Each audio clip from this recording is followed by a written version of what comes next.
Hello students, welcome to another week of Plant ID. This week I am coming to you from the Charles Mayer Herbarium here on campus. This is one of the largest and oldest herbariums in the region. It was established in 1883 and currently has over 100,000 plant samples. I think we're up to 104,000. But these herbarium are important for many reasons. First, it helps scientists with their identification of their specimen. It can help with classification and also clarification of classification. But I think most importantly, it acts as a record of our natural history. I'm going to show you some fun specimen. I'm going to show you how they take press-dried samples and eventually store them and upload them to databases. First up, let's look at an example of one of those specimens. We've already talked a little bit about this process, so this might look already familiar to you. We have a plant mounted on herbarium paper. This barcode here that helps with both collections management, organization, and databasing. And then we have our label affixed to the bottom of our page. And this tells us a little bit about what this plant is, its characteristics, who collected it, and also when, where this plant was collected. Let's see how it might get to this stage. By the time these specimens make it to the herbarium, they have already been dried and pressed. And this is what one of those specimens might look like. At this stage, it is ready to be mounted on herbarium paper. Here we use the glue method. There are plenty of ways to mount specimen. Glue works great. And then once that glue is dry, both the all-important label and that cataloging barcode are then added. Anything that needs to be finalized happens now before the specimen is photographed here, and then that photo is immediately uploaded to our computers where it is allowed to be finalized, uploaded to the database, at which point that specimen can now be stored and cataloged. These compactors move like yay. So we just have a little bit more room for all those specimens.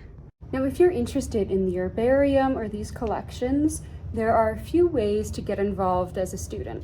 First, there are student workers here, and those student workers do a lot of what I was just talking about, that processing of incoming samples, cataloging, and collection management. But also, this herbarium takes donations.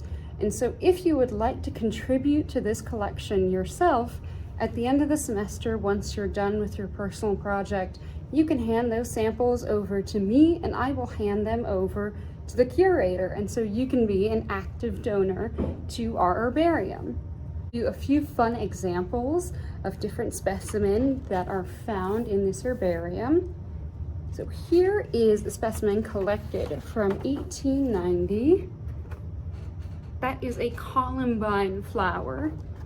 And other than its age and its beauty, there's something very interesting about this sample. The location is in Horsetooth Gulch, which no longer exists. Of course, now we have the Horsetooth Reservoir. And so this columbine was collected in a place that no longer exists. It was collected from an area that is basically underwater now. Next, we have a very fun one. Some of you, I'm sure, will recognize this one quite easily. This is a cannabis plant, and it was collected on CSU's main campus back in 1970s. I don't know how it got there in 1970s. Maybe a seed took root. Maybe someone was trying to grow a sneaky little plant. I don't know, but I think it's fun to see. And last, we have a cacti.